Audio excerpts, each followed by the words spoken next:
waiting on me? No. Marquel, you said it. Me? No, I guess Hey, we already set probably it up want it for a you. different way.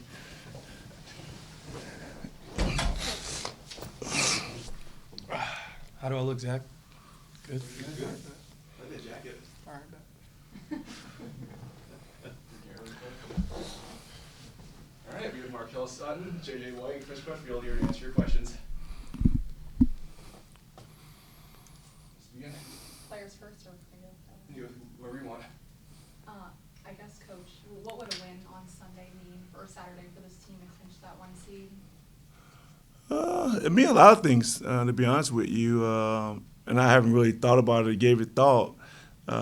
Just the fact that you do something that hadn't been done before for the first time. And I know how excited we'll be as a team, but I also know how excited our city will be and the campus. And being an alumni, I know how the alumni is going to feel winning a conference championship. So it's huge. In a way, and in some ways it's not. But we're excited just to be in this position that we're in. Marquel, JJ, can you guys speak on all the firsts this team's had, but especially what Sunday this weekend would mean too? Yeah, like you said, it'll mean a lot. Making history, we'll be the first team to accomplish that. So just being a part of that team means a lot. Yeah, I think just especially the guys that have been here and have stayed here, just going through those trials and tribulations the past 2 years, and for us to come home with a regular season conference championship, that'll be really good.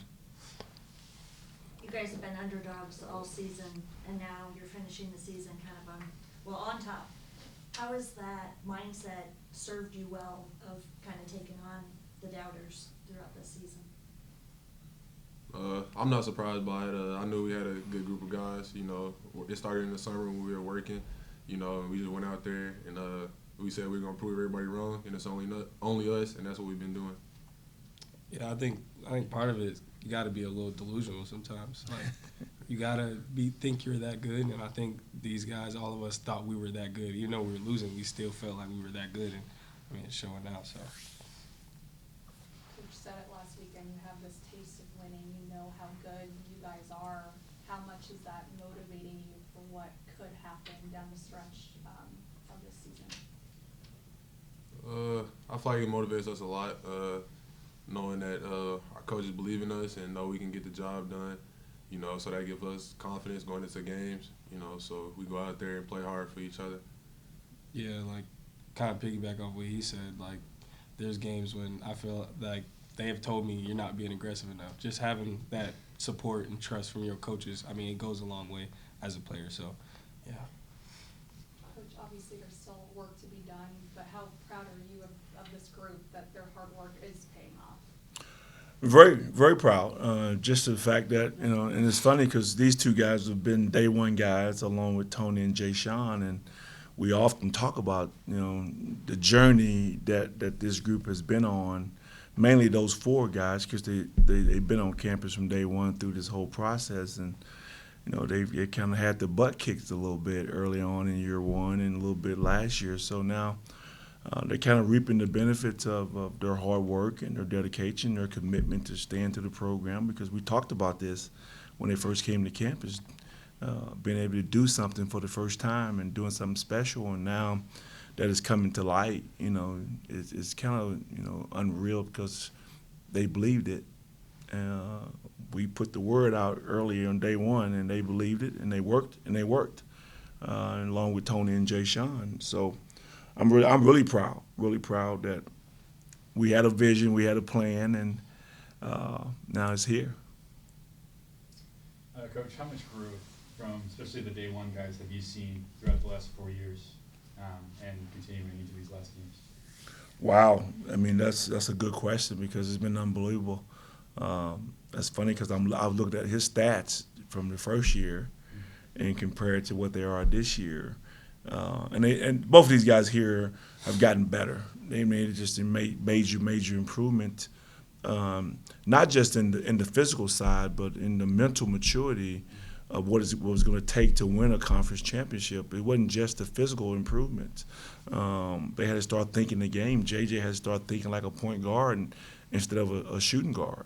and Marquel had to grow and develop the physicality of the mental part of the physicality of the game. So, and they all did it. They all did it, and they trust the process that we gave them. We gave them a development plan, and they trusted from day one and never batted an eye. So it's so rewarding to be able to see them have success and our team and the program have success, because we all had a plan and had a vision for what it could look like, and now that it's here.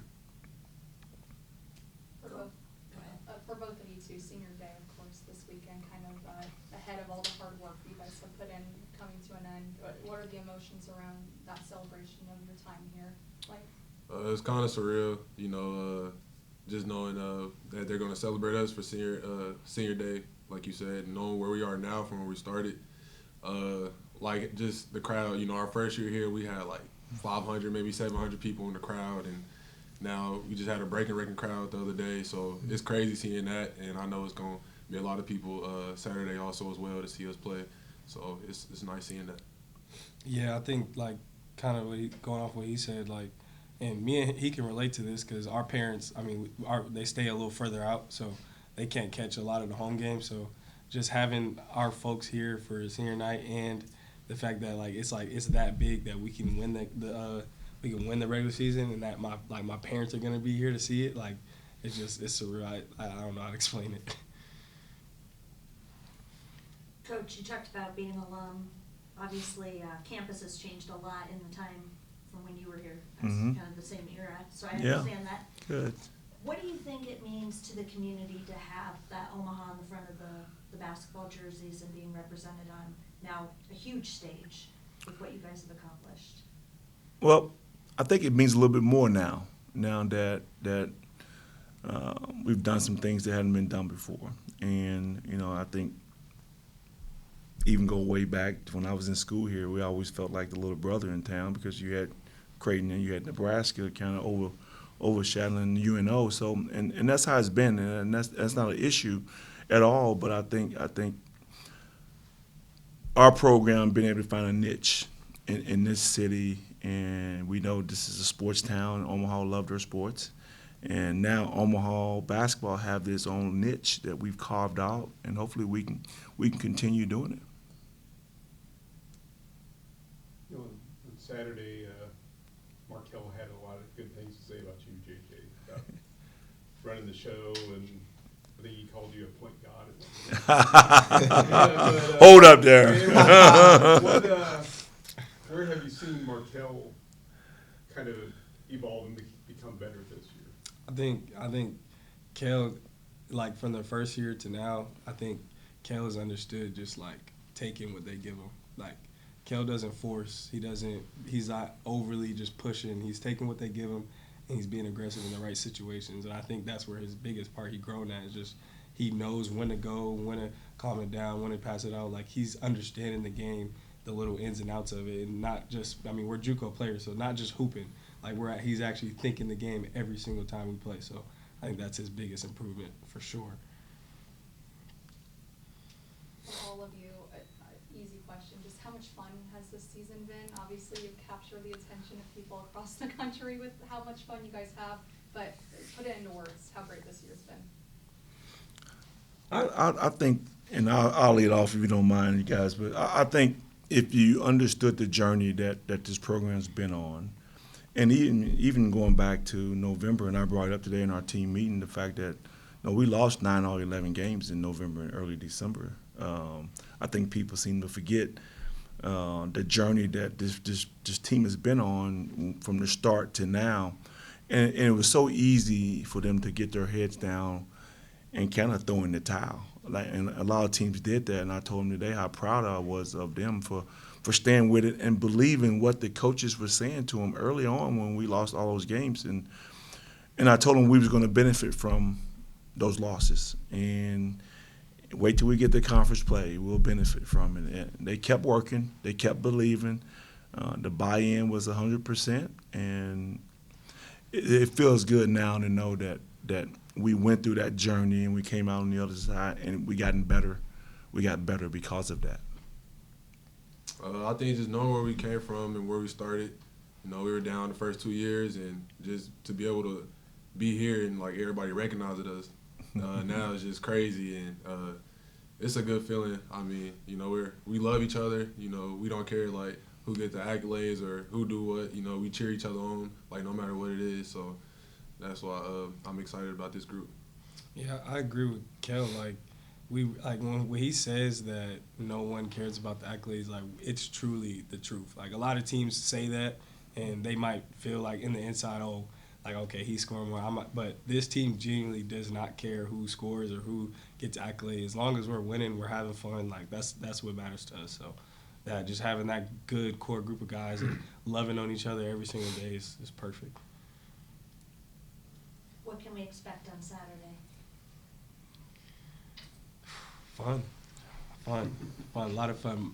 I told Coach, I said, anytime my parents come in town, I just get googly-eyed and I get happy. So I'm gonna have to tone him down a little bit. Both of them, really.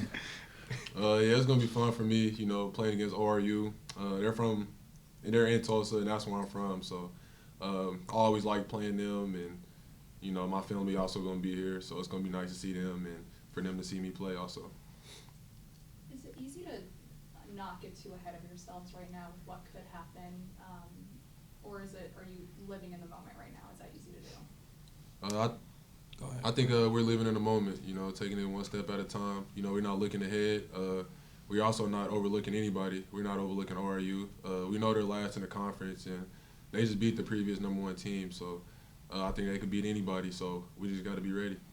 yeah, I think like credit to the coaches. Like, I mean, you guys give us all the praise, but when we go back to practice, we're just regular guys. So, I mean, them keeping us grounded and just making sure that we're focused on the main goal is just really good for us.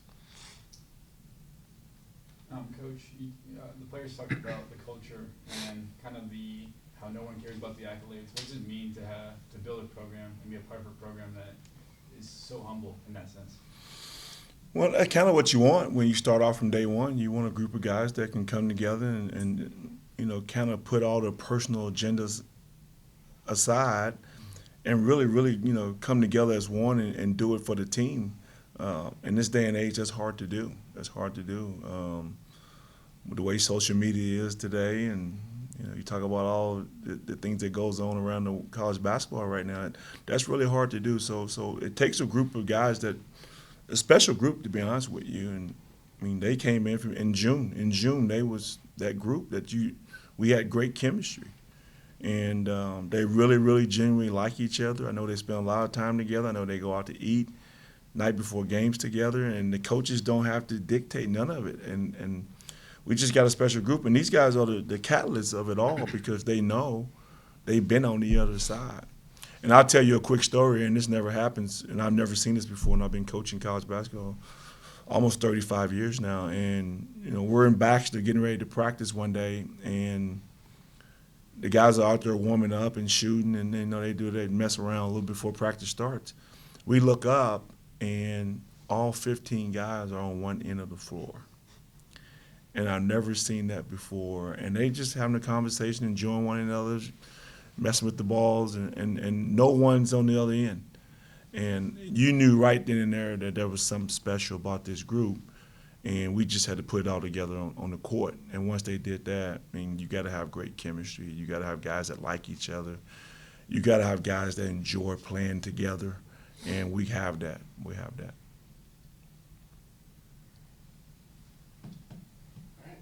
All right. Thanks, guys. Appreciate you.